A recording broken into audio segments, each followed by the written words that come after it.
अजित पवार धनंजय मुंडेंच्या राजीनाम्याच्या विषयावरनं चांगलेच संतापले. चौकशीत नाव आलं तर सर्वांची चौकशी होईल. जे दोषी असतील त्यांच्यावर कारवाई होणारच अशी ग्वाही अजित पवारांनी दिली. बीडमधल्या हत्या प्रकरणावरनं राजकारण चांगलंच तापलंय अशातच सुरेश धस यांनी पुन्हा धनंजय मुंडेंच्या राजीनाम्याची मागणी केली.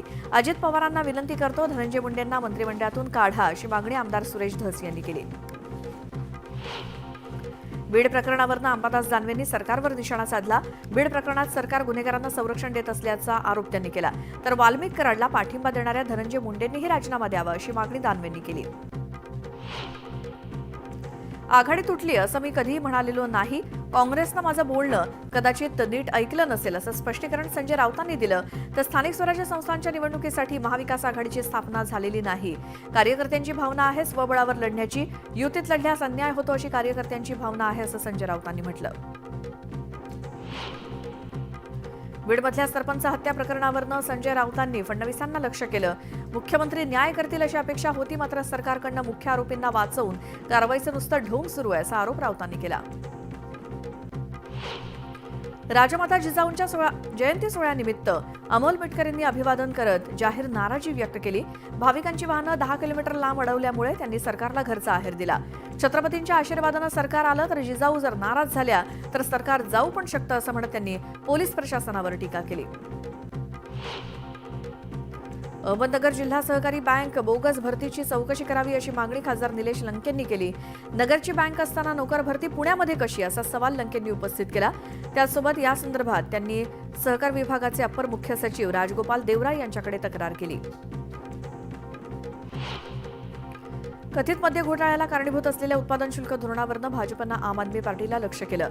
आपच्या धोरणामुळे दिल्लीमध्ये सरकारी तिजोरीला 2 कोटींचा फटका बसल्याचा दावा भाजपनं केला.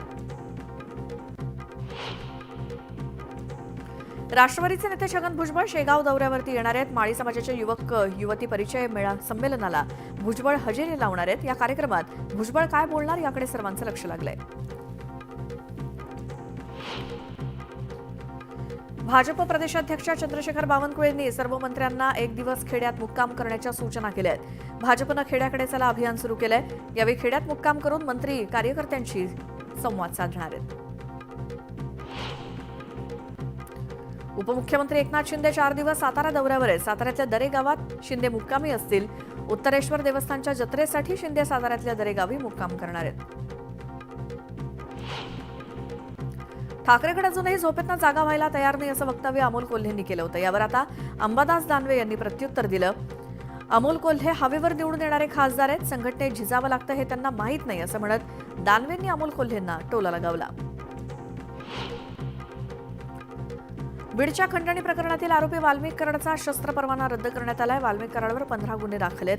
गुन्हेगारी पार्श्वभूमी असल्यामुळे जिल्हाधिकाऱ्यांकडून ही कारवाई करण्यात आली. संतोष देशमुख हत्या प्रकरणी आणि खंडणी प्रकरणात आतापर्यंत आरोपींकडून 5 मोबाईल जप्त करण्यात आलेत. हे सर्व मोबाईल तपासणीसाठी फॉरेन्सिक लॅबमध्ये पाठवण्यात आलेत. आरोपी विष्णू साठेनं मोबाईल नाशिकमध्ये फेकला होता. अद्यापही त्याचा फोन पोलिसांना सापडलेला नाही.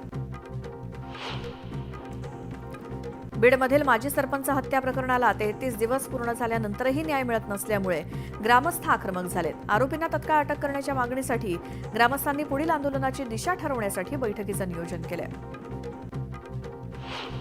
बीडच्या परळीमध्ये राखेची वाहतूक करणाऱ्या टिप्परनं मोटरसायकल स्वाराला उडवलं. या अपघातात परळी तालुक्यातील सौंदाणा येथील विद्यमान सरपंच अभिमन्यू क्षीरसागर यांचा मृत्यू झाला. परळी तालुक्यातील मिरवट फाट्यावर अपघात झाला, त्यात क्षीरसागर यांचा मृत्यू झाला. बीडमधील माजी सरपंच संतोष देशमुख हत्येप्रकरणी मानवाधिकार आयोगात सुद्धा गुन्हा दाखल करण्यात आलाय. राष्ट्रीय मानवाधिकार आयोगाचं पथक मस्साजोग येथे भेट देणार आहे. मुंबई चेन्नई एक्सप्रेसवर दगडफेक करण्यात आली. एका अज्ञातानं दगडफेक केल्यामुळे रेल्वेच्या काचा फुटल्यात. एक प्रवासी जखमी झाला. मागच्या 10 दिवसात दुसऱ्यांदा दगडफेक झाल्यानं सुरक्षेचा प्रश्न ऐरणीवर आलाय. इस्कॉन मंदिर ट्रस्टच्या माध्यमातून खारघर इथे उभारण्यात आलेल्या मंदिराच्या उद्घाटन सोहळ्यावर अनधिकृत बांधकामांचं सावट आहे. बांधकाम परवानगी आणि भोगवटा प्रमाणपत्र प्राप्त करून देण्यासाठी इस्कॉनला 2 कोटींचा दंड भरावा लागण्याची शक्यता आहे. सिद्धिविनायक मंदिर न्यासातर्फे दर्शनासाठी येणाऱ्या भाविकांना देण्यात येणारा प्रसाद यापुढे प्लास्टिकच्या पिशवीतनं न देता कागदी पिशवीतनं देण्यात येणार आहे. भाविकांनी सुद्धा मंदिर परिसरात प्लास्टिकचा वापर टाळावा असं आवाहन करण्यात आलंय. यवतमाळच्या टिपेश्वर अभयारण्यातून 2 वाघ बेपत्ता असल्याची चर्चा आहे. टिपेश्वर अभयारण्यातील तलाववाली ही वाघीण आणि जंजीर हा वाघ पर्यटनाचा हंगाम सुरू झाल्यापासून दिसलेच नाहीत. त्यामुळे दोन्ही वाघांचा शोध घेण्याची मागणी केली जाते. राज्यभरात रिक्षा, टॅक्सी आणि एसटीचा प्रवास आणखी महागणार आहे. एसटी बसेसच्या दरामध्ये 15% तर रिक्षा आणि टॅक्सीच्या भाड्यात 3 ते 4 रुपयांची वाढ होणार आहे. त्यामुळे नागरिकांच्या खिशाला कात्री बसणार आहे. भाजप खासदार उदयनराजे भोसले साई दरबारी नतमस्तक झाले. अधिवेशनापूर्वी उदयनराजे साईंच्या चरणी लीन झाले. भाजपचे नूतन प्रदेश कार्यकारी अध्यक्ष रवींद्र चव्हाण शिर्डी साईबाबांच्या समाधीचं त्यांनी दर्शन घेतलं. साईंच्या चरणी नतमस्तक होत त्यांनी प्रार्थना केली. भाजपच्या महाअधिवेशनापूर्वी भाजपचे नेते नारायण राणे आणि मंत्री नितेश राणेंनी साईंच्या समाधीचं दर्शन घेतलं. यावेळी साईंचरणी नतमस्तक होत त्यांनी मनोभावे प्रार्थना केली. भाजपचे आमदार सुरेश धस यांनी साई दरबारी साईबाबांचं दर्शन घेतलं. अधिवेशनाआधी सुरेश धस साईंचरणी लीन झाले. ठाण्यामध्ये ऑटोफेस्ट 2025 या कार्यक्रमाचं आयोजन करण्यात आलं. दरम्यान उपमुख्यमंत्री एकनाथ शिंदेंनी या कार्यक्रमाला हजेरी लावली आणि ऑटोफेस्टमध्ये कार आणि बाईक चालवण्याचा आनंद लुटला.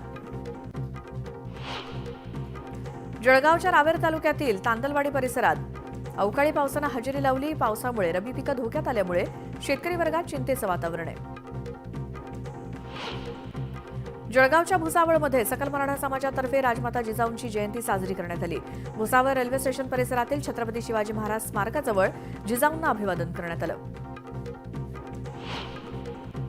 अमळनेरच्या गांधालीमध्ये शासकीय उपसा सिंचन योजनेचं भूमिपूजन आमदार अनिल पाटील यांच्या हस्ते करण्यात आलं. या योजनेमुळे पहिल्या टप्प्यात 25,000 हेक्टर जमीन सिंचनाखाली येणार असल्याची माहिती त्यांनी दिली. यवतमाळच्या टिपेश्वर अभयारण्यातून रामलिंग अभयारण्यामध्ये आलेल्या वाघानं धाराशिव आणि सोलापूर जिल्ह्यात धुमाकूळ घातला. या वाघाला पकडण्याचे आदेश राज्य सरकारनं वन विभागाला दिलेत. IIT बॉम्बे कॅम्पसमध्ये बिबट्या आढळून आला. पवई कॅम्पसमध्ये फिरणारा बिबट्या सीसीटीव्हीत कैद झाला.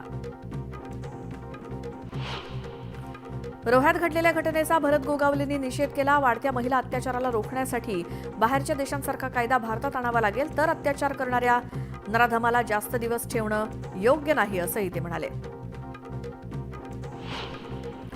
बाजारात सध्या नवी तूर विक्रीसाठी येते, मात्र क्विंटल मागे 1 ते 1,500 रुपयांचा भाव कमी मिळत असल्यामुळे शेतकऱ्यांमध्ये नाराजी आहे. तूर विकायची की ठेवायची असा सवाल शेतकऱ्यांना पडलाय. छुप्या पद्धतीनं सर्रास नायलॉन मांजाची विक्री केली जाते, मात्र हा नायलॉन मांजा प्राणी पक्ष्यांसोबतच नागरिकांच्या जीवावर बेतलाय. या विरोधात राष्ट्रवादी अजित पवार गटाकडून जनजागृती रॅली काढण्यात आली. रत्नागिरीत वीकेंड निमित्तानं समुद्रकिनारे गजबजलेत. सलगच्या सुट्ट्यांमुळे पर्यटकांनी कोकणातील समुद्रकिनाऱ्यावरती जाणं पसंत केलंय. येवला, मनमाड, नांदगाव भागातील शेतकऱ्यांवरती नवं संकट ओढावलंय.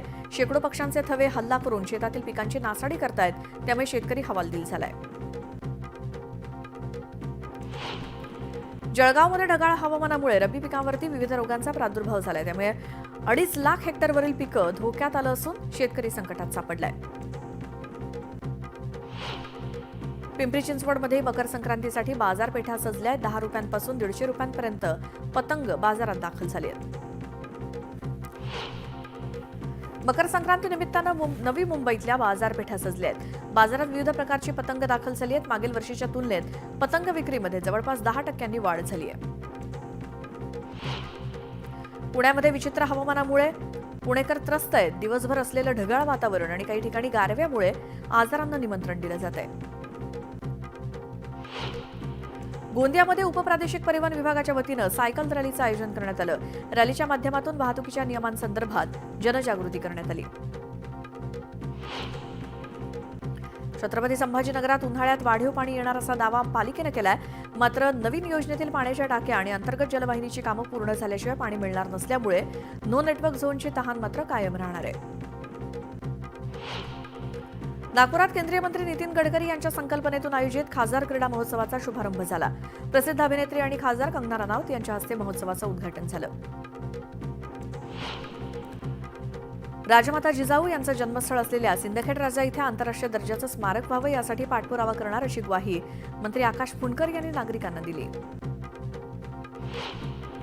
राजमाता जिजाऊ आणि स्वामी विवेकानंद यांच्या जयंतीनिमित्तानं जळगावच्या वरणगावमध्ये मॅरेथॉनचं आयोजन करण्यात आलं.